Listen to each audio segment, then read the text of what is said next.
Welcome, everyone, to Ladder Daily Digest. We honor creators, and we have back with us Rene Steelman. Welcome to the show, Renee. Hey. Hi, Renee.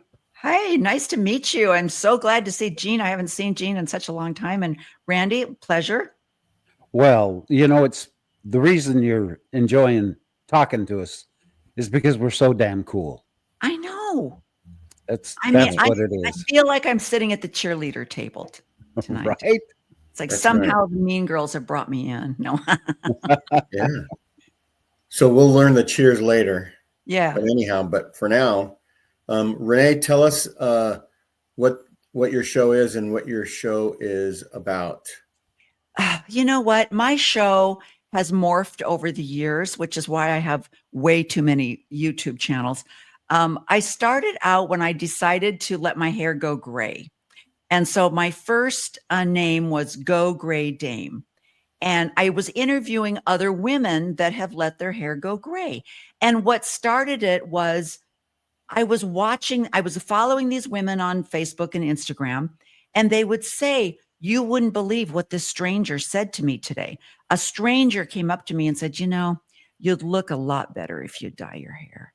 I mean, comments like that. And I was like, what? Seriously? I couldn't believe it. Or people would say, "My daughter has told me that if I don't dye my hair, I can't go to the wedding." Or if my husband said, if I don't dye my hair, he's leaving me. And I was like, I can't believe that. So that was the impetus to get me going on my Go Gray Dame. And then I also, I was vegan for a while. So I had a podcast called Get Wasted.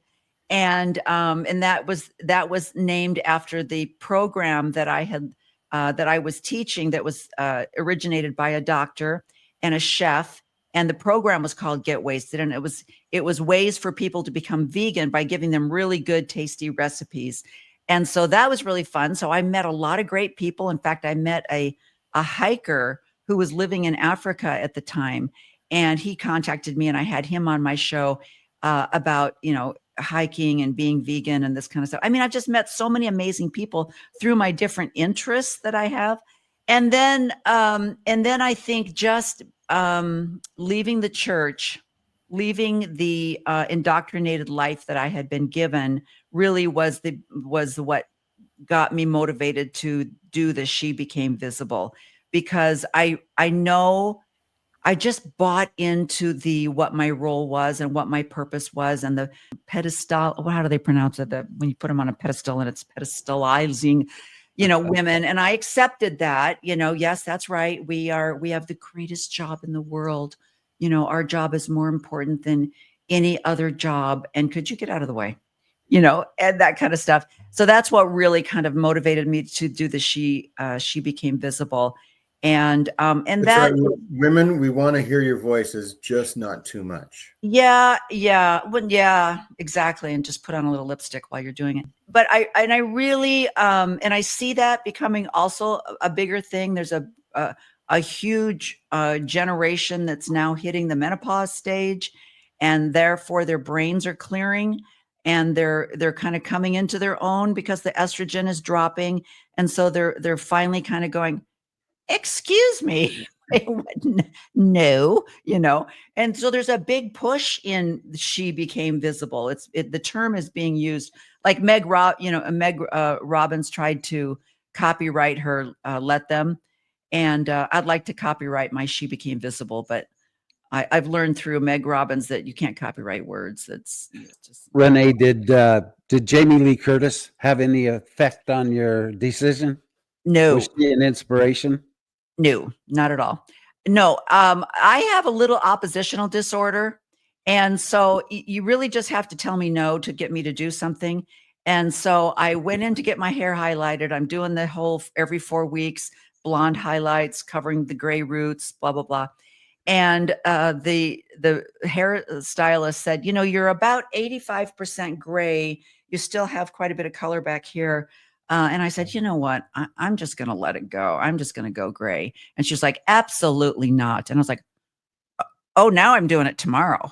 And I literally did it the next day. I went to a hairstylist that I had been 2 years before, and she just bleached the whole thing out, put on some toner. And I was like, and here we are. So There you yeah, go. if you want me Renee, to I do just have something, one thing to say. Never, ever give me $10,000. Do why? not do it. Because then what? Because now I've challenged you. I said, no, don't do something. And now you have to do it. Oh, I see. I'm Okay. challenging your condition. Yes. Yeah. You know, You and know I that love, I love watching this trait, this oppositional disorder. I love watching this in my grandkids. It brings me so much joy, you know, when they're just stubborn little rascals. And I'm like, yes, you know. well, you know what? Your hair, your I don't even look at your hair as gray. I look at it as silver. Oh, And I love it's that. just Yeah. really cool looking. And that's Distinguished. kind of the in thing, you know, at least here in the Pacific Northwest, is these women having their hair, you know, making it whatever they do to it to make it silver like that. Yeah. And Yeah. so, and I just think it's really cool looking. I've never known you other than Yeah. being the, what do Silver they haired. call them? Silver foxes that Yeah. you are. Yeah. Yeah, it's real. I think it fits your look great. Well, you know, it's interesting. We went and saw Mission Impossible last night. I don't know if have you guys seen it yet? I have not. Okay. And I'm looking at Tom Cruise. There is every opportunity that the movie could use to put him in a pair of boxers with no shirt on. And it's like he looks great for a 60 or whatever he is, 61, 62-year-old. Looks fabulous. I mean, what an inspiration to, again, tell people that aging does not mean I will now live in a recliner. So at 61 or 62, he looks amazing. But he's starting to get a little Wayne Newton-y because and Donny Osmond is the same thing. It's like after a certain point, when you keep dyeing your hair, it starts looking mannequin-y.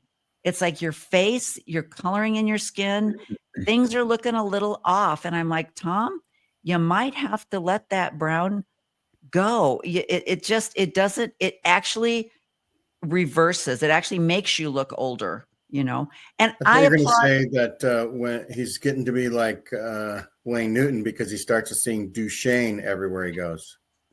Well, and I've learned two new That's for words us old people. already in the Yeah. vocabulary. Yeah. Wayne Newton-y and mannequin-y. Yeah. There you go. Those are I've official. added those words to my vocabulary now. But you know Very what? cool. There are also women that I know that they have figured out a way to do some blending and highlighting what you need are depths. You need different you know, and they do, you know, I have a lot of friends that color their hair and they look fabulous. It's that all over one color look that is Becomes a little bit. cartoonish. Yeah, nobody's hair really looks like that. Everybody's hair has different layers of Right. colors. And so I think that's the problem. Cause yeah, no, I have lots of people that their hair looks fabulous and they're, you know, 80, but they figured out how to do the blonde correctly. So yeah.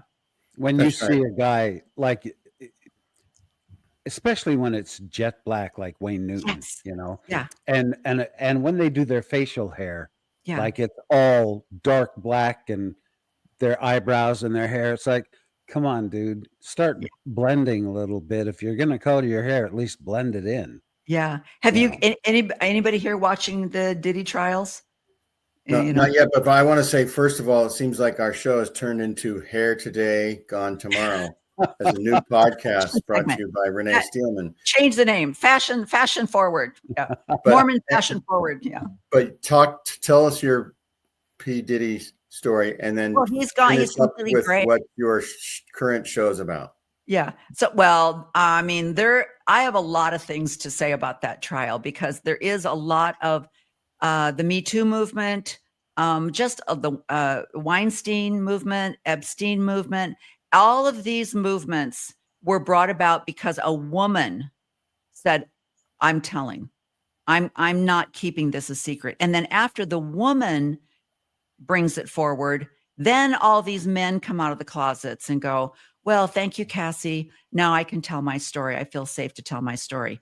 But I mean, Cuba Gooding was on there the other day.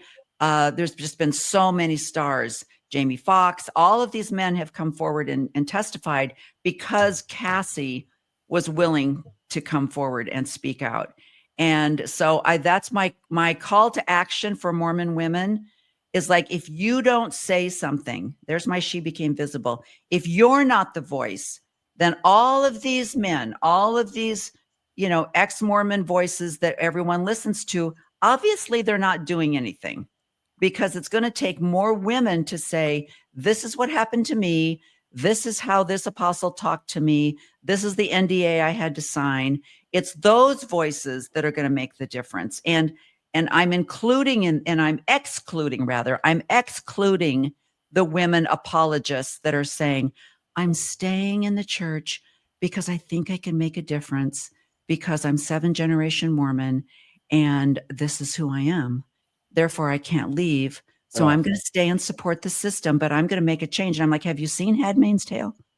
Do you see what happened to Serena Joy when she thought she could make a difference from the inside? It doesn't work that way. The commanders were still in charge. So it's that women have got to be the rebellious voices for change. Right. And it all started with Eve, right? God, And you got to get the hell out of this place. Yeah. What can I do to make you a little bit more motivated to do something with your life? And even when I was more stupid and I would sit in the temple and I would watch that movie, even when I had absolutely no historical references whatsoever, I remember sitting there going, well, he's twirling around in the pond, narcissist, looking at his vision, his face in the water. And she's like, hey, Adam, do you not remember what we were told to do? He's like, what? And she's like, these are the 3 things we have to do. We're doing them. I'm doing them. I'm out of here. And he was like, you can't leave me in here by myself. She's like, well, I'm leaving. He's like, fine, I'll go with you. Again, exactly, Jean. Perfect example. And I remember sitting in the temple going, well, it was the woman that made the difference. What's going on here? But you have to cut Adam some slack. He had a big job of naming the animals, and he probably was stuck on duckbill platypus for a long time. And that set him back, so we'll just let him, we'll give him some grace. He was looking at the javelinas going, is it a pig? Is it a boar? What do I call these things? And there you go. The Adamic language did not have the word javelina. So he didn't know what to name it. That's right. And part of our show today, and we're going to get what Renee's main show is about lately. And I know Renee's been trying to leave the Exmo world. You can leave the Exmo world, but you can't leave it alone. No, it will not leave. It will not leave. It won't leave you. You know what? It's not my fault. It's Hulu. The Hulu, I want to know the background why Hulu is so invested in anti-Mormon stuff. But they keep bringing me back in. It's not my fault. It's Hulu's fault. Well, God must be inspiring the Hulu executives is all I can say. Yes. Didn't I just see you do a video with the secret lives of Mormon wives? Yeah, I had to do a reference. It's like watching a train wreck in slow motion. But I'll tell you, I get a big kick out of the fact that they always start each scene with the view of the temple, and you can hear the choir in the background. Yeah. Because it's just, well, to be honest, it's just crapping all over the church, and I kind of get a kick out of that.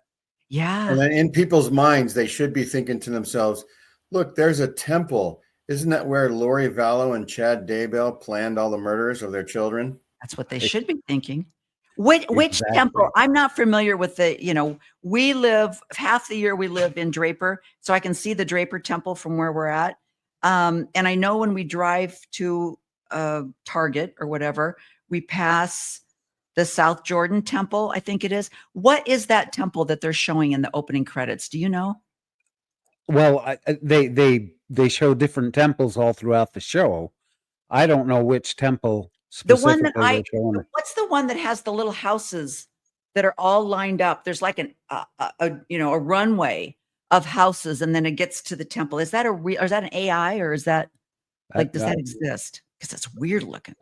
I don't know. I'm just not temple educated in Utah. Yeah. Somebody out there. I'm an Arizona boy, but I'll tell you what, there are so many streets like that with the perfect little cracker box homes, Yeah. And of course, if you're near an LDS temple, the price of the home skyrockets. I know. That's so weird. I don't understand that. It's like you want more traffic going by your house. Right. So, Renee, you see the Draper Temple when you're on the Orrin Porter Rockwell Trail, right? Yes. Yes, I love it. And you know what? If you drive a little farther, you can see the statue of Orrin Porter Rockwell, which I That's think is right. hilarious because I The think famous murderer to all historians, except he's a wonderful bodyguard to Joseph Smith, as far as yes, Mormons are concerned. They don't know what a cutthroat, devious frontier, Billy the Kid-like guy he was. yeah. So He, let's name our kids after him, Orrin. yeah, Orrin and Hatch. he should have been put in prison, and he Yeah, should be just as infamous as all the other bad guys that yeah. are in the Wild West. That's Oh, a and let's name our university after Brigham frickin' Young. Are you kidding me? yeah, If someone does anything that may be politically incorrect, immediately the world wants to change the name so that it yeah, doesn't remind them. Brigham Young, the biggest racist that ever lived, and colonizer. and murderer, and just a dishonest man. Yeah, And yet, let's name everything in the church after Brigham or yeah, Joseph. I yeah, don't understand that. I don't understand that mentality. yeah, Like, we can't learn that, oh, maybe we shouldn't name it after him since he's the one that decided that blacks can't hold the priesthood. And yeah, I won't even get started on all of that. But oh my gosh. And they still remain using the name Brigham Young. yeah. Maybe I'll invent a new word. It's too Brigham Youngy, like maybe P. Manson. Diddy was planning his life after Brigham Young. Well, I know who is planning his life after that, and that's a certain person in political power right now that wants to do exactly what you're talking about, Randy, which is the changing our history to be Oh, a I more know it. Boyd K. Packer. Does that, okay, I got it. This is what happens when you do things in the morning. The sun wants to come through my window. Yeah. I The thought Boyd you were K. getting Packer, revelation. well, that too, I thought Boyd, I was having a vision, but okay. my halo. I have to hide my halo. We're But yeah, watching Renee wanting turn to into an change. angel right before Yes. our eyes.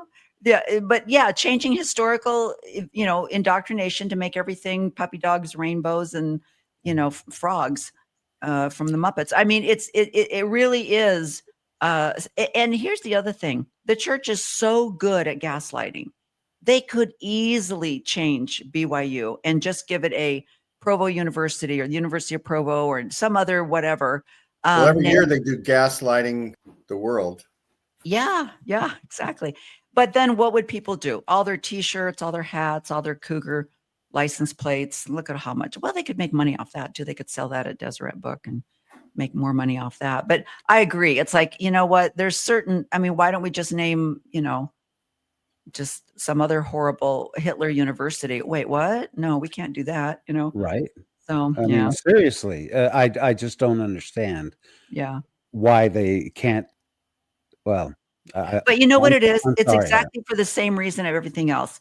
I for my one of my biggest crimes as a mother and a Mormon mother was forcing my brilliant son to leave Oregon State and go to BYU because he wasn't on the path that we wanted him to be on. And we told him that he could go to Oregon State, but he had to go to church. And he was like, sure. And then, of course, he wasn't going to church. So then we said, look, dude, you can stay at Oregon State, but if you want us to pay for your education, you're going to have to toe the rope. And then how about you go to BYU? And we made him apply, and we made him, and we, being stupid, I had no idea the differences in, a semester program versus a quarterly program. And And you what lose your credit. he lost credits, and he was on his way to a degree in international business. He ended up graduating with a degree in philosophy so that he could get out. And he didn't go on a mission, and he didn't come back to church. And it made him even more bitter. And it's even kind of, and he kind of accepted it because it's like, well, these are my crazy Mormon parents. But now that I've left the church, he's kind of looking at me like, oh, now you understand. Oh, really? Oh, now you get it? You totally Join the club. yeah, F up my life. But it's like, oh, but now you're all woke. And I'm like, yeah, I am. I didn't. He goes, well, I did. I did at 18. I saw the hypocrisy. And I'm like, well, you weren't as indoctrinated as I was, But yeah, yeah. So I would love it if they would just change the name. I hate that he has to put that on his resume, that his Right. Yeah. undergrad was from BYU, but yeah. That's Mistakes right. of the Mormon Mother. That's a new podcast. Mistakes of Mormon Mothers. And I'm thinking you should just do a stream of consciousness show every day and say this day with Renee. There's an idea. There That you would go. fit well into my little ADD brain. Just right after your workout, you've been Yeah. thinking of things all hour long, That's and right. you just spew wisdom. But one of the things that I didn't do as a mother, one thing I will pat myself on the back for, is I did not make my girls wear garment-friendly clothing when they were 3 years old. And, when we You went let to them be Hawaii, girls. yep, and we went to Hawaii, I was like, "That bikini looks fabulous on you." And when it's time to buy a prom dress, I was like, "That strapless gown is perfect for your body type. That's what you're wearing." And so I didn't do any of that stuff because I did not believe in you must put on clothing that makes it look like you have garments if you don't have garments. It's like, no, that is not an age ritual That's that right. we need to follow. You So were body positive. I was. I have an inactive friend who wears T-shirts under his clothes just so people think that Oh, he's yeah. wearing his garments. Yeah. I'm like, well, hell, you might as well just wear your garments Yeah. if you're that concerned about what other people think. I got 3 tattoos, so I don't need to wear garments. Nice. But you know what? That brings us to the topic after 3 or 4 hours of the idea of what is a sin, right? I mean, That's I right. remember before I even left the church, honestly, 2018, we moved to Arizona. We bought Harleys, and there's something magical. I'm sure it's the deceiver when you walk into the showroom of a Harley dealership. Satan takes over, overcomes your life. But Plus, isn't it the biggest vibrator you can buy? what's that, a Harley? A Harley. Depends on which model. Yeah. If you get a Sportster like I did, probably yes. But the Road King my husband got was nice and smooth. But so we bought a Harley, and of course, you got that skull thing, which Randy, I appreciate your reference. And I got the other thing was I got my first tattoo, and I don't, and it didn't even occur to me to think, well, I better go ask the bishop if it's okay if I get a tattoo, or I didn't even think I should ask my husband if it was okay. He was back in Portland finishing up some stuff. And I am a big Halloween lover. It's like the best holiday in the world. And so I got my first tattoo, and it's I don't know if you can see it. It's a witch's hat, a broom, and Let a me bring pumpkin. you up closer. Oh, Okay, hold it up there. The witch's very- hat and broom. Yeah. So witch's hat, a pumpkin, and the broom. That's my first very tattoo. cool. And so it was like, and then I remember going to Sunday school, and I wore lots of bracelets to hide it. And, and I even did that around my grandchildren because I didn't want grandma to be a bad influence on them, but I remember sitting in Sunday school and they were talking about the sin of tattoos. And I was like, I don't really think it's a sin. I mean, I don't remember, and that's the very evangelical part of Mormonism. But it didn't bother me. I was like, you people are so stupid, because they were like crying. My daughter has a full sleeve. I don't know what to do. And I'm like, is that your hill? Is that your breaking point, honey?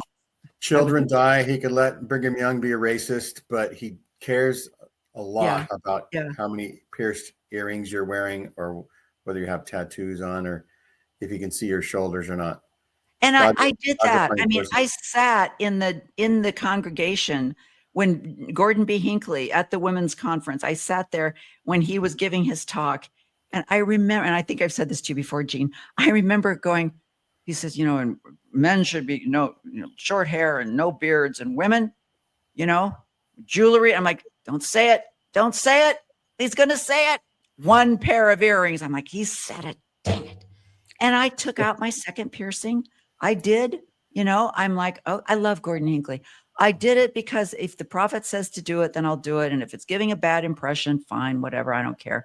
But here's what I learned, guys. once you take out your earring, the hole doesn't go away. So you still have 2 piercings, and it's very visible. It's very obvious. And The and Scarlet so, Letter. yeah. So, and then I think, and I was talking to Beth Magnetic on my show the other day, and we were both talking about when they came out with the don't wear flip-flops to church rule. And I was like, oh Lord, some 70 got a thorn in his craw and was like, oh, this is my new thing. And now somehow it came down from God. And, so there's just, where is the division between what is a sin and what is just a personal choice or a cultural? You go to Europe. We're in France, sitting on the beach, and the women are topless, and people couldn't care less. It's such a cultural thing that that the Victorian, Methodist, Mormon, Joseph Smith culture ranked as sin. And that brings us back to the topic, Jean, of the Secret Wives of Mormon Lives. Because these women are in Provo and they're in this bubble, they think that they think they're the new 21st century suffragettes. They're going to free women, and they're going to show women what true empowerment looks like. And how are they doing that? A crop top and a mini skirt and cowboy boots. And I'm like, I don't want to tell you this, but if you go to a Taylor Swift concert, they all have on cowboy boots and crop tops. They don't think that they're making a feminist statement. It's more a fashion statement. And they're just living their lives. Yeah, but these girls think this is empowerment because Right. the church has told them that's a sin. And so, and they're like, I'm a good Mormon. I don't drink. But what are you talking about? You can, but I have but no, this is my power. And I'm like, no, it's not. It's your fashion choice. That's all you're making is a fashion choice. And besides that, now they've come out with sleeveless garments. So you can put on a nude tank top and wear see-through clothes and you're good. That's right. We'll start a new saying here. Prude is just one letter added on to rude. You know what you remind me? Look up Jimmy Carr.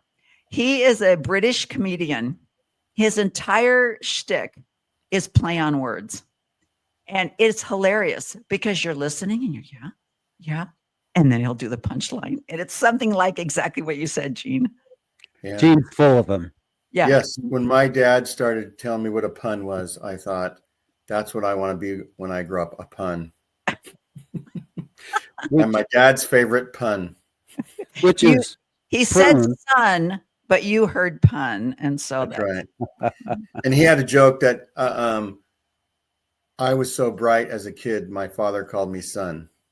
Oh, it's a dad joke. It's a dad joke, another dad joke, which is a play on joke. words. Yeah. Still. Yeah. And so, yes, Renee, what other, when you left or stopped attending or whatever people want to say, or stopped believing, what other things other than a tattoo did you do to try to live your own authentic life? Mostly just get cynical and obnoxious on my podcast. And but not care if you order a drink at a dinner. No, it's a slow, like how many of us, it's like, all right, everybody raise your hand. We should do the finger thing. How many of us kept our garments in a bag in the back of the closet just in case? The go bag. Yeah.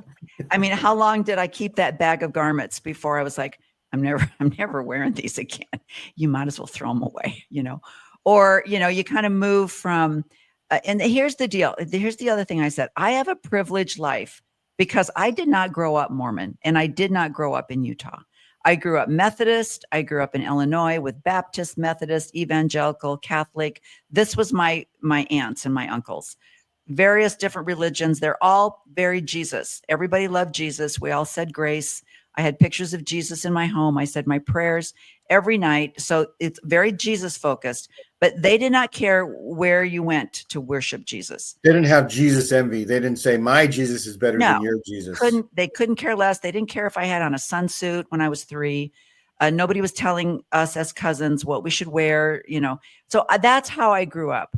So I knew that these things were not sins, and I knew these people were not bad people because they had on a sleeveless dress at the family get together. So I didn't grow up like that. So it was an easy thing for me to go, people are crazy, and Like walk away. Sunstone's logo, it includes there's more than one way to Mormon, and you knew that there was more than one way to Jesus way back then. Yeah, and I have to tell you, I hate that thing because I don't believe it. I think that's just very graceful. I appreciate the gray, but I don't think it's true. But anyway, What yeah, thing? there's more than one way to Mormon.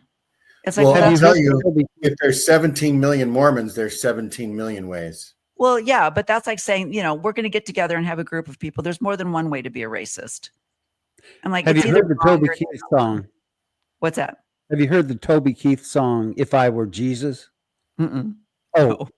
don't walk, run to your Apple Music or whatever Yeah. and request Toby Keith, If I Was Jesus, Okay. because it's an incredible song.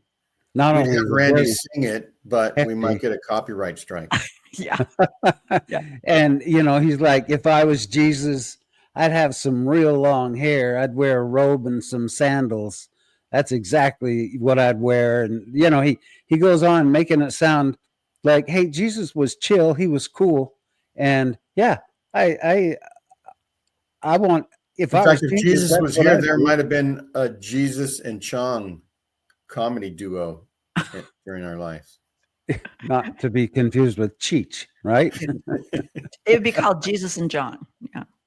Seriously, listen to that song though. You'll get a big kick out of it. Or Okay. you know what? I can All message the it to different you. ways people claim that they have the truth of Jesus and they're living the Jesus life.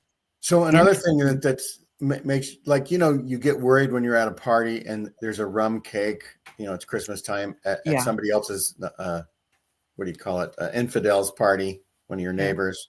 And you're wondering if the rum cake, does the alcohol cook out? Yeah. And you don't know how it's made because you never made a rum cake ever, but you wonder, but you taste it and you say, damn, that's good. And you'd have some more and you think, well, I could always repent if there's something wrong with this. And then there's like bourbon cherries and other things that my mom would do that. Well, she was in just Europe, living life, and we have to worry about whether we're sinning or not. Yeah. Well, and I think also my cynical self and my critical thinking, skepticism type brain, I knew exactly, like the Diet Coke thing drove me crazy because I didn't drink a lot of Diet Coke. I have Diet Coke occasionally, but I don't have cases of it in my garage. But I saw these Mormons with their 32 ounces of Diet Coke, and I'm like, you're such a hypocrite. You're such a hypocrite. Go have a cup of coffee. I mean, That's come right. on. And I'm the best Mormon ever, but I can't leave my Dr. Pepper alone. Your Red Bull, yeah. And that's the thing. And when Dieter Uchtdorf gave that talk, and he said something about when he first was made an apostle or something, and he's trying to, I had to drink my Diet Coke, and I was like, oh no, there it goes. That permission has now been given, Gordon. I know you tried. Slippery slope. Yep. He gave the password, and now everybody's been authorized to drink Diet Coke. And so, as I said, my parents grew up, our family, we had coffee. I used to get coffee ice cream. I didn't, but then, so coffee was one of the things that I started drinking because as a Mormon, here's the deal. You can drink a Red Bull as your pre-workout or any other ginseng weird pre-workout stimulant. You can do that. And then the more I researched into how dangerous those drinks are and how they're going to kill you and stuff, and I saw the health benefits of coffee, it was like, well, I'm going to go to a natural substance for my stimulant.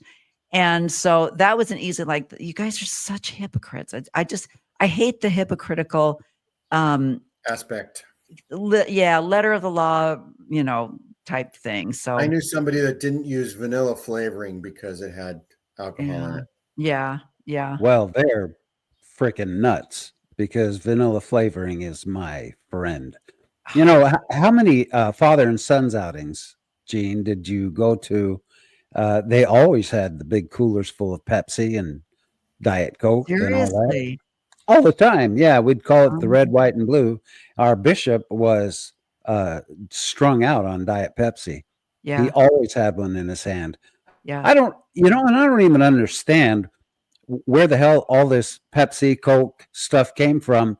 The word of wisdom is very nebulous when it comes to what's good and what's bad, but I don't remember him mentioning Diet Coke or Diet Pepsi. And interestingly enough, beer was okay under the That's yeah, word right. of There's a wisdom. nebulous description of drinks that can be made with hops Yeah, yeah, or that's barley, okay rather.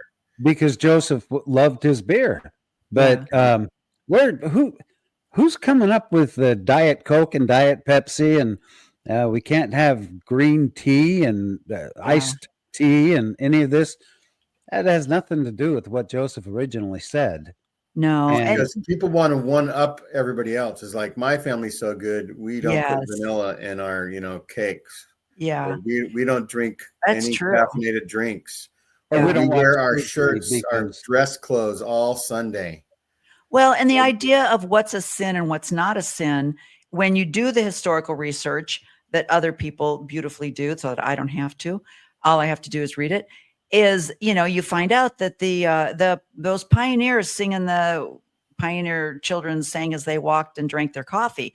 You find that Right. out. And you go, Each oh, pioneer wagon had yeah, like 50 pounds of coffee as a required thing to take on the trail, yeah. And whatever it like was. the Martin Hancock disaster, where, Right. Brigham Young's like, great. Sorry, you're dying.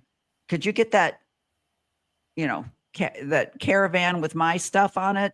Could you get that over here to me? My coffee That and my priority. There's a whiskey. priority. The Yeah, all Brigham that. Young priority. That should be Yeah. somebody should write a paper about that. But you know what's Like the hilarious Messiah priority. is you go down to St. George, you take the little tour, and they take you into the summer home, for the prophet, and you've got the vines, and you've got the Dixie wine, and they talk about it, but they don't talk about it. It's like, so you were drinking wine, so you were making wine, and we're like, oh yeah, oh yeah, no, we Yeah. were doing They that. owned breweries Yeah, Brigham and Young had a stills saloon, or in Porter Rockwell, we were talking about, had a saloon.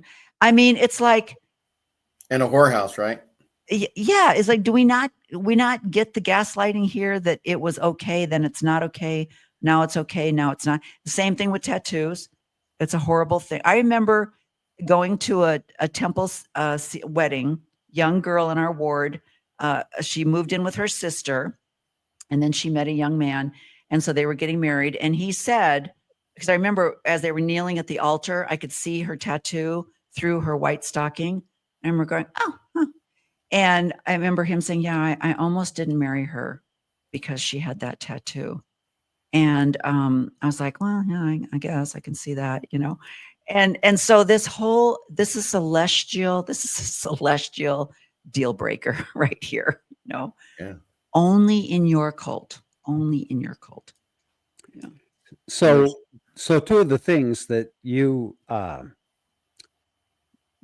conceded on to begin with were the tattoo Mhm. and the coffee.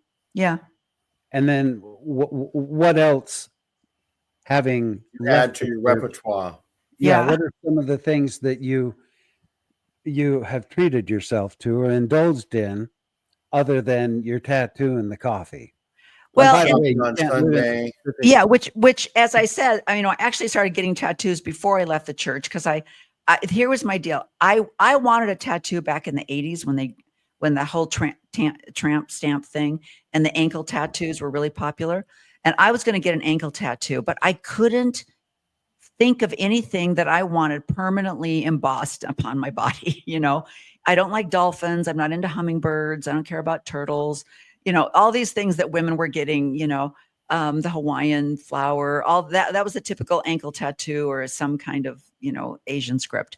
And none of that appealed to me. But once I clicked into my love of witchcraft and women empowerment, I mean, and the witchcraft only comes, I'm like, I don't do witchcraft. I don't necessarily believe in it, but what I love about it is the power that it, Women's empowerment.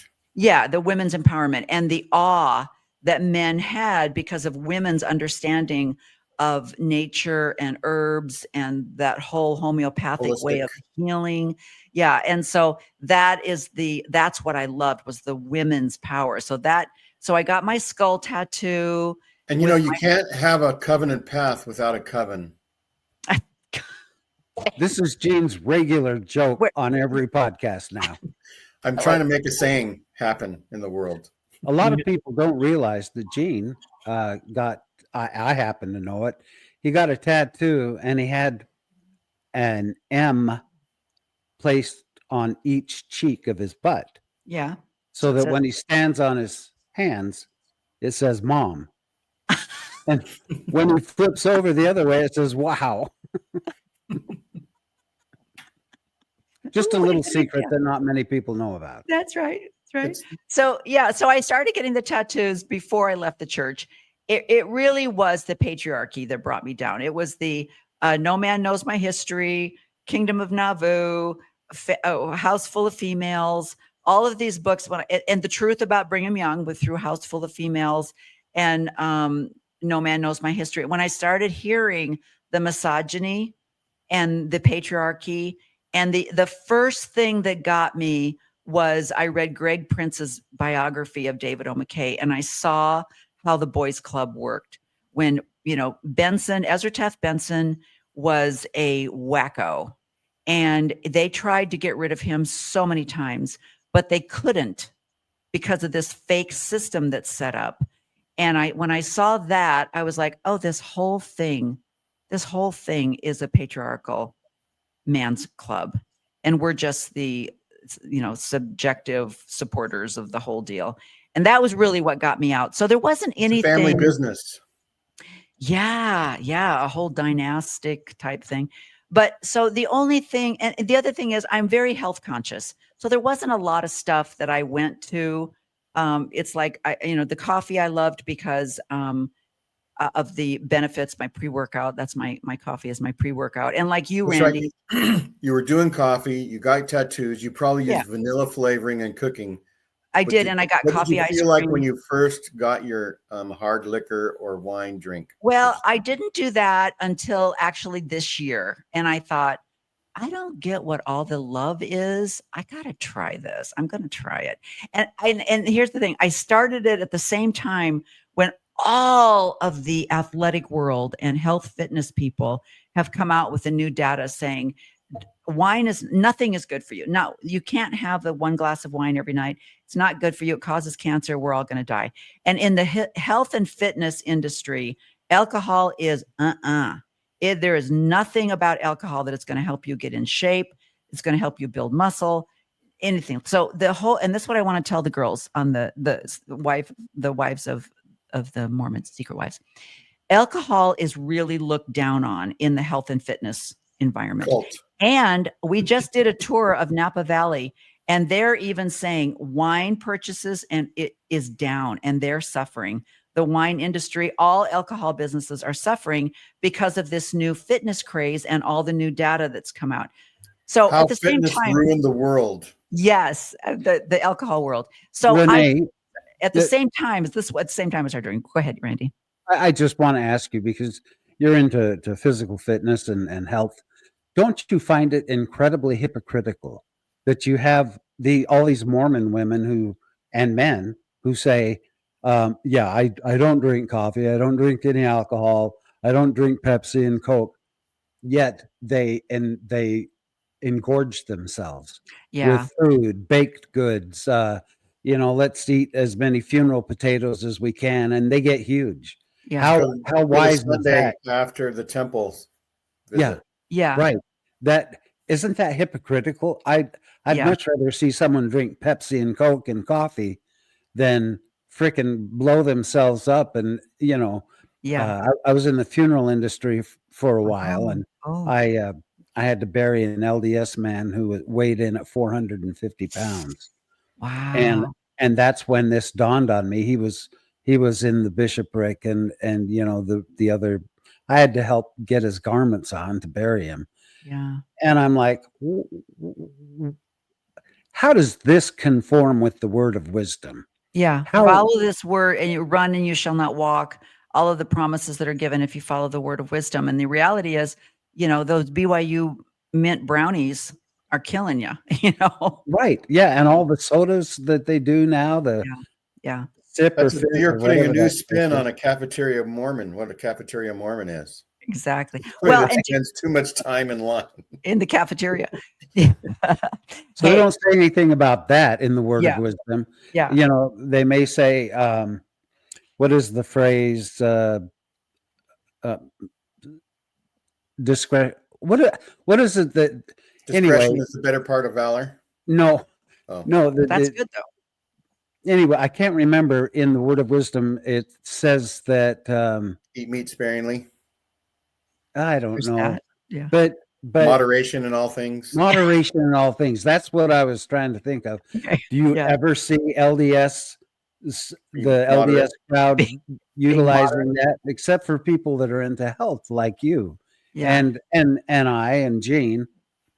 But yeah, I think Well, that's extreme yeah. hypocrite. And then like you said, so at the same time that this new, data that's come out on alcohol is coming out, I think, well, everybody makes such a big deal out of this stuff.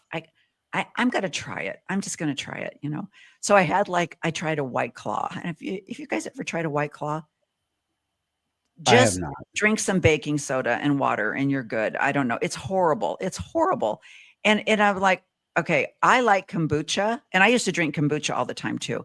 And people would say to me, but kombucha has alcohol in it. I'm like, whatever, give me a break, So, and I would rather have a kombucha than a White Claw. I thought it was stupid. It tasted horrible. So then I tried a little bit of wine and it was like, I don't drink my fingernail polish remover and I'm not drinking wine. I mean, it's like, this is like drinking vinegar. What is up with you people? So then I'm like, now I'm on a quest, right? So I'm like, all right, I'm going to find. So then I'm like, okay, let's try something that has a sweet. And I tried a sweet wine. I was like, well, that's better. But in reality, it also is like drinking a glass of sugar and water and it's got a lot of calories in it and I'm not going to drink my calories. I'd rather eat it. So I'm like, well, that's not good. So then I tried a drink that had like the cream or the Kahlua. And I'm like, okay, I do like this. I must say, I do like the cream and Kahlua type drinks. But again, I'm like, but I don't feel anything after I drink it except for a little dizzy. So I'm like, why would I put my liver through this just so that I can go, yeah, cream and Kahlua is good. I'm like, and cream and coffee is good too. So I've tried it. I don't get it. I don't get happy when I drink it. I don't want to dance on a table when I drink it. I really just want to go home, go to bed. And it's the same way with drugs. I mean, like I've gotten oxycodone before after a surgery or something, and I take it and then I just want to go to bed and sleep. Just feel like blah. Yeah. So I'm like, I don't want to party. I don't understand why this is an addictive drug as far as having a good time. I'm not built. My body is not built for those fun things. It's just, dang it. Yeah. Have So you experimented with cannabis at all? No. Well, No. I follow Dr. Amen. He's really big on the brain. I don't want to, I'm a little bit of a control freak. I think that's my problem. I don't want to be out of control because I've seen people. I mean, we've had parties that I've had open bar. With my catering, sir, I always have my parties catered because I don't like to cook and I don't want you bringing your stupid food to my house. And so like, it's like, I don't want grandma salad. That's not the theme. The theme is Halloween. So I have it catered and I'll have a bar there. I don't care. And I watch my neighbors get drunk, make fools out of themselves. And I'm like, well, that was fun for me. I don't know if this is going to be so fun for you in the morning, but so I don't want to be out of control. And so I don't know. I mean, I've looked at and I've listened to people that have done like ketamine and stuff. And I'm like, I don't know. I just really feel like a good workout does the same thing. Maybe I'm wrong. But anyway, so that's really that. I really haven't branched out. I'm not going to cheat on my husband. We're not having an open marriage. I haven't brought in the pool boy. So I'm not going that far as because I don't see those things as ways to show Mormonism like, I gotcha. I got you. I'm bringing the pool boy into our bedroom. It's like, so. That's just because you've never had me as a pool boy. Well, and nor have I had the, the ones that they portray on TV. That those guys That's aren't. right. You know. The Hispanic buff pool boys that are all oiled up. Yeah, and I've never been to an elders quorum party that I wanted to switch car keys with. It's like, it's all right, Brother Jones. You just stay right there. I'm good. So, I got a good one, so I'm going to keep that one. Another thing we wanted to show on this 15-minute episode was that Renee produced a TikTok that went kind of viral. Yeah, and we're going to show it now. We're part of this show that we're doing right now is to promote Tuesdays with Tim, which happens every Tuesday at 7 p.m. Now Pacific time. And so we just hang out and we kind of have a discussion like this, but with a few more people. And it's all based on a subject. And this Tuesday's episode is called From Saints to Sinners. And it's going to be people's experiences about what it was like being a saint, maybe to becoming a sinner, what their things are. Apparently, Randy's going to talk Tuesday night, about his cannabis experimentation, just so that people get a little bit of a experience with that. I'm hoping that a couple that has a new podcast called Exmo Possibilities, where they talk about different things that you can do as an ex-Mormon, to experiment with drinking and other things like that, maybe marijuana. Can I just say one thing? Here's what I think would be a big saints to sinners thing from my She Became Visible viewpoint.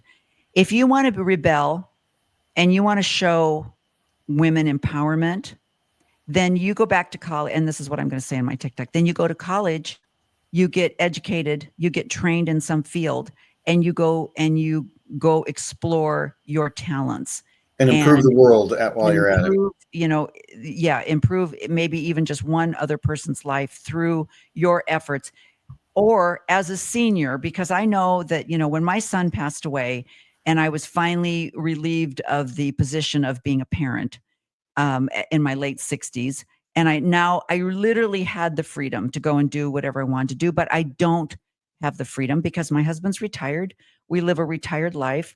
And I kind of I want both worlds. I'd love to go back to school full time.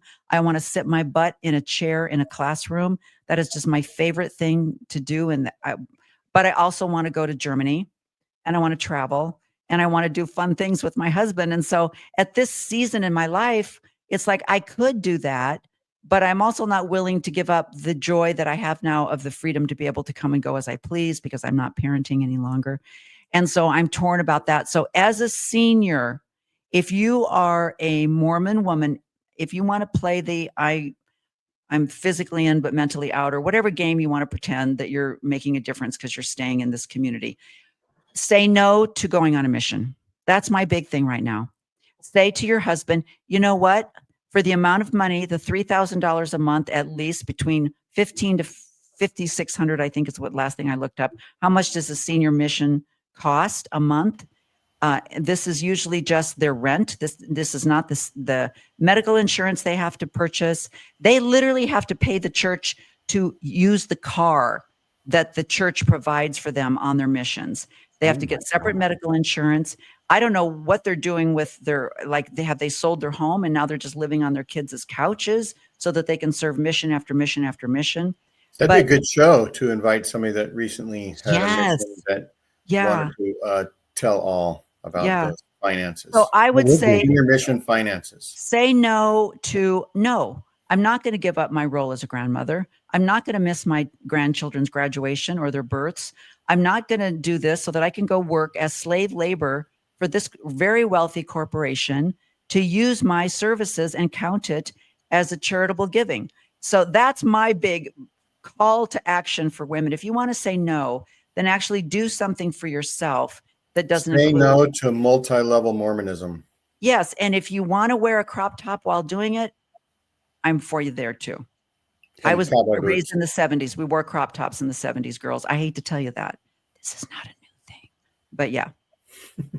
Yeah. So let's get to your show, your TikTok, and we'll see and we'll talk about it. Cool. Okay. As Joan Rivers used to say, we need to talk. Okay. This, as many of you may know, is Jen Affleck. Not the other one, but this one on The Secret Lives of Mormon Wives.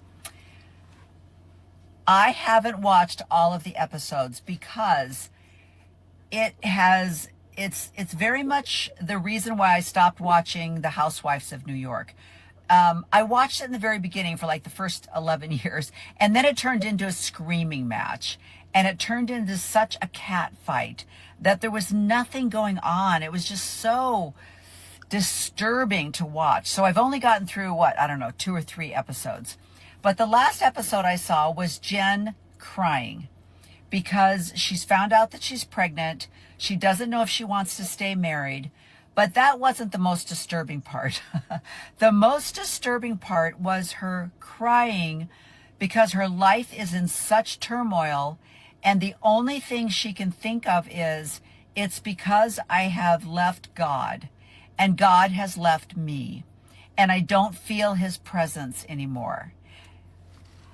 So she's under the impression that the reason why her life is so effed up is because she has stopped praying and reading her scriptures.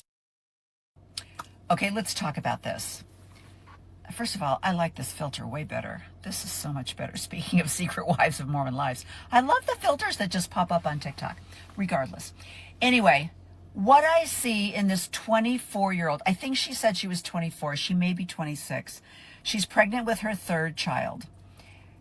These girls are so delusional about what progressivism is and how they're living a life so much better than their mothers were, or so much better than the other Mormon people who follow the rules to a T.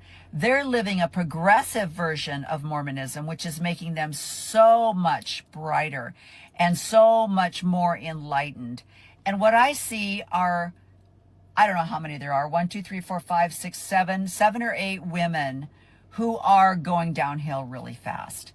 And take this from someone who's lived the life that they were living before they got into mom talk, okay? I was young. My children are all between 2 years and 18 months apart. I have 6 children. I had my 6th child by the time I was 32, okay? My version of being a little bit progressive was wearing leopard stockings, okay? That's as far as it went for me. I never thought of breaking any of the real commandments, right? However, I had enough self-worth and I had enough critical thinking skills to know that if I was on vacation with my husband and I wanted to wear a sundress without my garments, that the ceiling was not going to fall. The sky was not going to fall out of my life, and God was not going to, push me away, and I was not going to hell. I knew that, okay? I knew the purpose of a lot of the ritualistic covenants that Mormon people make. I knew their purpose. I also knew where there was letter of the law and spirit of the law and control. And so I definitely could see past that without any guilt whatsoever. And I could lie to my bishop when I went in for a temple recommend. Let me tell you what it was. So when you go in for a temple recommend, one of the questions that they used to ask, I don't know what they ask now, but one of the questions that they used to ask is, do you wear your garments day and night? And I would say yes. And my husband asked me one time, what do you say to the bishop when he says that? And I say yes, because I knew that not wearing my garments at night underneath my pajamas was not a sin, that I had absolutely no chances of sinning while I was fast asleep in bed with my husband. I also knew that I had teenage boys in the house, and I knew that I had a disabled child that woke up about every 2 hours, and I would have to get up and turn him over or adjust him somehow. And I was not going to do that in my garments. So I chose to not wear the garments, but I chose to wear a modest pajama so that I could get up in the middle of the night, take care of my children without exposing myself to my teenage boys. I felt really good about that decision. I didn't need anyone to tell me that was right or wrong. I didn't need to go and confess this to a bishop. So that's what I'm saying when I talk about critical thinking skills. But what I see in these young women, and the problem is I also see this in people who are leaving the church. There is this mentality that once you have left the rules and the authorities that are over you, that now your life is up to you and you can do whatever you want to, without looking at the world in general, even this secular world. They're not looking at where alcohol takes families. They're not looking at what sex addiction is doing to families. They're not looking at marriages that are being broken up by cheating sexually with on your husband or your wife. They're not looking at that. They're just thinking, damn it, nobody's going to tell me what to do. I didn't get to live my teenage lives, and so now I'm going to have sex in a hot tub with whoever I see on the street, and I'm going to drink myself into oblivion because nobody can tell me that I can't.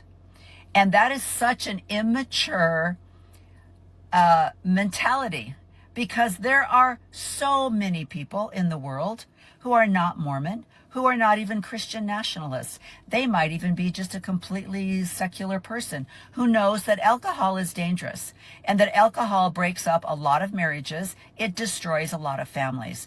It has nothing to do with a doctrine that was, secretly given by this one man in Missouri. They also know that cheating on your husband or wife also breaks up a lot of marriages, destroys children's lives. So why is this something that you go to first? Why is this the first thing you do once you leave a fundamental religion and you think you no longer have rules? Because biology has rules. Gravity and nature has rules. If you get too close to the edge of the cliff and you fall off, there's a really good chance that you will die. Even if you say, all the way down as you're falling, I'm not dying. I can fall off a cliff even if nobody can tell me I can't fall off a cliff. Okay, there are rules to living on this earth as a human being. So I'm seeing these girls, the only thing that they're doing to better their lives, they think, is going on TikTok, having sex parties in the hot tub, and drinking themselves into oblivion. I don't hear one of these girls say to their husbands, look, I'm making a lot of money on TikTok now. I am the sole provider. I'm going back to college. I'm going to get my master's degree, and I'm going to pursue something that I've always wanted to do as a human. I no longer am going to believe that my sole purpose is procreation.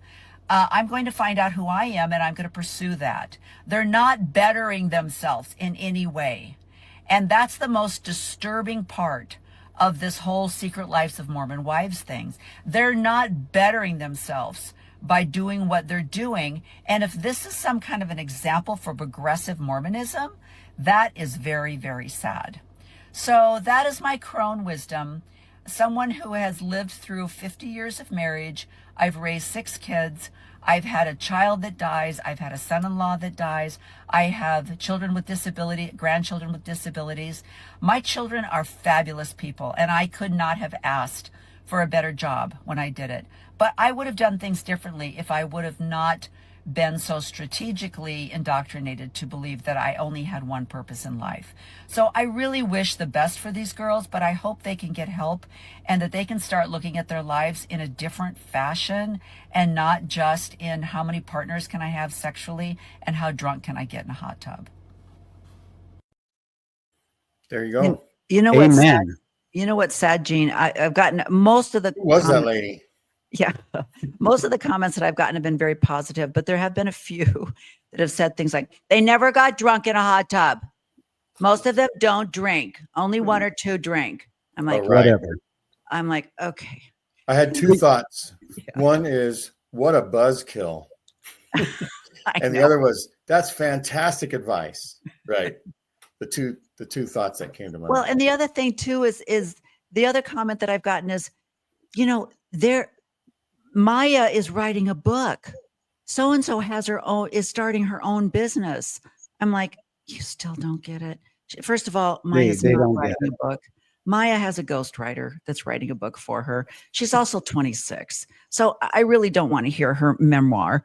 You know, I mean, I don't know. So much wisdom she's gathered. Yeah. What great advice do you have? It's like if you could perfect that hip kick along with the little switch and get it on Yeah. TikTok just right, then you get yourself on a Good Morning America show and you get to present at the CMAs. You are set for life, girlfriend. And I'm like, you need to live a little longer and research some of these Hollywood stars that were big for 15 minutes. You know what I don't understand, Renee, is that you look at who gets excommunicated from the church and who doesn't. Yes. Lori Vallow, you know, Yes. for her kids, she doesn't get excommunicated. Look at yeah, I mean, all of these women who have killed or tortured their kids in the name of religion, you know, Yes. they're not excommunicated. These girls are not excommunicated, even though they put their boobies out, you know, to the world and do their swinging thing and admit it on TV. They're not excommunicated, but let a post-Mormon podcaster say something that doesn't agree with the doctrine and he gets excommunicated. What the hell is that? Somebody who tells the real history of the church gets excommunicated. Is that what you're saying? Right. Yeah. And have you guys, I mean, this is now, it's like you say, it's Tuesday, 2025, May, 25th. And you guys are all up on the stuff that's happening right now with the Ward Radio and how, you know, Jenny Gage and Cultural Hall. Yes, have had to pull their stuff because of death. I don't know if it's death threats, but some kind of threats to their family, their businesses. And Michelle. Yes, and Michelle. Yes. Michelle so it's like, okay, speaking of P. Diddy, we need to find out what is the underlying threats that are being said to these people. And why isn't the church coming forward? They came forward and did it when the Secret Lives of Mormon Wives.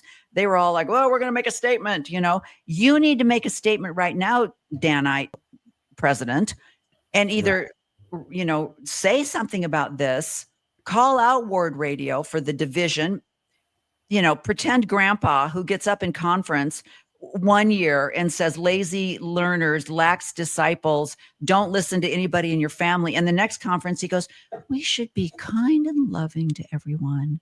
I'm like, Lord, can we talk about the Biden syndrome here? Please put these old men down. We got to get rid of these old guys. They don't even remember what somebody wrote for them to say the conference before that. And so you know, truth be said, if you really want to say we need to stop dividing, we need to love one another, then come out and say something about what Ward Radio is doing. But they don't. I mean, yeah, it's what they say, but it's also what they don't say. Silence speaks louder. Yes, that sends messages to the members that don't know how to run their lives unless they get direction from 15 octogenarians. Yes. And the big thing with Biden right now with his dementia and the hiding that was done. And I turned to my beautiful, true believing husband and I go, hello. I mean, they did the same thing with, you know, Weekend at Bernie's with the last few prophets where they're propping him up and faking that the guy's, you know, still receiving revelations when in reality he's got dementia and he's a vegetable laying in a bed. And the church accepts that. So until someone wants. The what? Yes. Yes. So until we start putting in some age restrictions on these things, we start changing who gets put in as the next prophet. And it's going to take a woman. I'm sorry, but it's going to take a woman. So that's right. Well, Sherry step it up, girlfriend. That's right. Yeah. Well, we're going to do a pitch one last time for Tuesdays with Tim. Yes. And thanks, Renee, again for coming on the show. And we're going to have links in the description to your show and other things that you're doing, maybe the TikTok that we just played so that you can share it with people. Yeah, TikTok, I think, is under Go Gray Dame. And she became visible 513. I do my YouTube and then it automatically goes into a podcast. I don't know how it happens. My editor does it. I don't even know if it's really happening. But so really YouTube is where you're going to find me. But you can listen to YouTubes. in your car and not watch. So you don't need a. That's right. They're still podcasts, Yes, exactly. even though Right. they're YouTubers. Yeah. Yeah. We were so glad. I knew that you were going to add a great deal of value to the show. I think originally this was going to be a teaser for Tuesdays with Tim and a little portion for you, but I'm so glad that we had this conversation episode. because now this is an entire show, Exactly. which is going to be great. That's right. Well, and you know, I need to find it. I wish I had the records that some people have of my report card, you know, from 3rd grade. Renee will not be quiet in class. Like that's right. My mom used to say, for that. That's right. My mom used to say, you know, there was a song back in the 50s, boys, and it was called "You Talk Too Much." And it was, "You talk too much, you worry me to death. You talk too much, you even worry my pets." And my mom would say, "That's your song. That's your song." That would be a good podcast too. Renee talks too much. Yeah. Or something like that. But now I have grandchildren that do that, so I love it. Yeah. Renee, today I'm looking forward to that show soon, Yes. coming out soon at a Love theater it. near you. No, on a Love it. at a YouTube Look up Jamie channel. Carr. Gene, you got to find him. We went and saw him in person. What he does on stage is a lot different than what he does online. He's filthy. Oh, But it's funny. Yeah. he's filthy on stage. Oh yeah. His puns get very dark. Let's just say. Okay. Yeah. Like Gene. Like me, because I'm always, the world is a stage for me. That's right. That's right. And scene. Okay. That's right. All right. Thanks, so everybody, like and subscribe. Go to Tuesdays with Tim every Yes. Tuesday. If this Tuesday doesn't work out for you, there's always some interesting banter. Yeah. And it's just a bunch of friends chatting in Tim's virtual living room. Best. And so Randy's going to go. I'm going to go try Randy's peanut butter coffee and there you go. Yeah. You won't regret it. Remember, you need an immersion blender to emulsify it. Okay. I think I have one, but I'm not sure. I'll check. I got one when I tried that mud water thing, and I was like, yeah, this literally tastes like. I think we're not going to show Randy's recipe. So Randy, why don't you say the recipe once more? You make cold brew. So I make my cold brew coffee, which is easy. And I make a gallon of it. And every morning, see, this is what I put my coffee in. But that's not all coffee because I put a couple of big tablespoons of peanut butter in there, big tablespoons, and an immersion blender to emulsify it in there. And then I put sugar-free vanilla flavoring in there, 11 pumps to be exact. And then ice, I put ice in there. And then I top it all off the rest with coffee and shake it up. Give a little bit to my Chihuahua because he drinks coffee with me every morning. And it is freaking delicious. And it carries me throughout the day. Yeah. And then in the evening, now in the afternoon, I'll have my green matcha tea, but that's a different show. Oh, exactly. I require a complete costume change. Carries me throughout the day. And I can keep my girlish figure with that. And keto friendly. I love it. What's that? Keto friendly. And it's keto friendly. That's the big thing. Yeah. There you go. So, very cool. All right. Okay. Everybody have a happy rest of 2025. It's we're coming up on one more month. It'll be half over 2025. So. Have you ever watched Jimmy? I think it's Jimmy Kimmel, where he goes through all the journalist news things where they're, can you believe it's the end of the month? Can you believe it's June's almost here? Can you believe? Yeah. I love Jimmy Kimmel. Yeah, me too. All right. Bye-bye. Thank you. See ya.